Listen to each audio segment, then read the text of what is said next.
We got to do our game balls, but we should bring in Corey Wootton for this segment. We might as well, since he is standing by. Corey Wootton joining us now.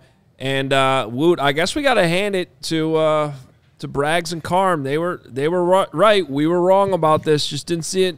Yeah, Corey. What do you know? Man, big NFL guy. You were right, man.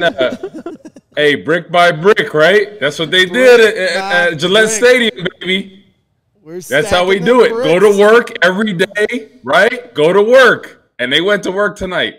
Woot, how about my defensive lineman, Justin Jones, coming in, doing work, picking up fumbles? I know who you're giving the game ball to. Oh, that's fine. I'll go first. My That's who you're giving it to? 93, you stepped up. You called them cheaters. You said you were going to check the balls. You had all of New England screaming at you, courtesy of Carm's video. I hope you didn't see any of that stuff, but what if you did or whatever, it doesn't matter. You went in there. You played a hell of a football game. The D-line in general had a good night getting in there, but that was sweet to see. Way to go, 93. Way to go, Justin Jones. Who's up? There we go. Deflate gate, right? Deflate gate, right? Go for it. Give me the ball. Luke Getsy.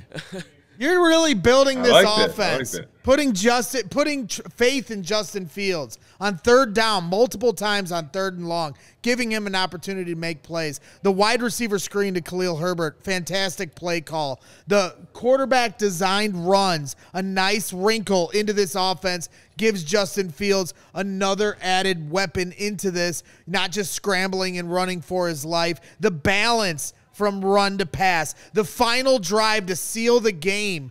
Going meat and potatoes. David Montgomery, Khalil Herbert, easy business into the end zone. That's Chicago Bears football at its finest. One of the most complete games I've seen in a long time from this team. Shout out to you, Luke Getsy. Love it. Woo, go ahead. I'm going to have to go with Roquan, man. He had 12 tackles in the game, had the big sack on the game. You talk about struggling to get pressure. What does Alan Williams do? He dials up that blitz where the two defensive tackles come inside. Roquan goes up, comes around for the huge sack, has the interception, was flying all over the field. And hats off to Alan Williams. He had a great plan tonight. There's two back-to-back really good games for the Bears defensively. It was great to see them step up. And the big thing, right, I talked about the rushing defense, only allowing 70 yards in this game. This was huge for the Bears defense, and especially that front seven, gaining confidence in there, stopping the run. Yeah, there's a lot of great ones in the chat right now. I mean, I agree with all of them. Dominic Robinson had a great game. Monty and Herbert, where are you going? You know what? I'm going to give it to Matt Eberflus because I think this was a big game for him as a head coach, just to go into New England. The sky was kind of falling the last couple weeks. Your defense is getting questioned. That's what you came to Chicago with. You're not developing the quarterback, which I realize is more Luke Getsy's thing, but still, like, there weren't a lot of good things going.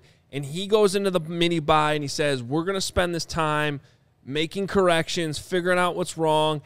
And how many times in the past have we heard that, like from coaches? Yeah, we're going to work on this, but then you don't really see anything different in the game or the results don't work.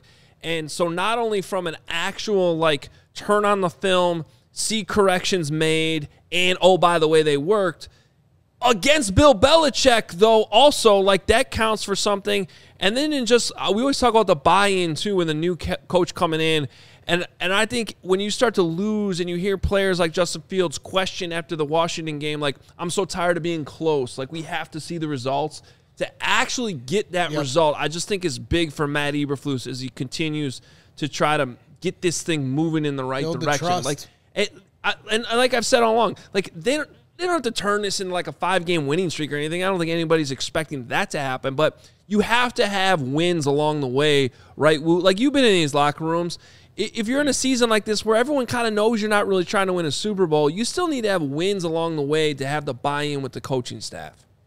Lawrence? Exactly. You have to gain that confidence. I think that's the biggest thing. And I think this was a huge game because I think everyone expected the Patriots to win and blow out the Bears in this one, especially after the extended rest and what happened in Washington.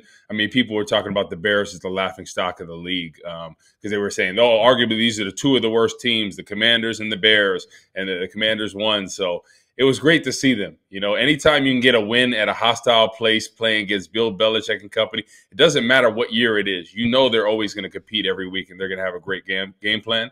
So I think everybody is going back on that flight excited.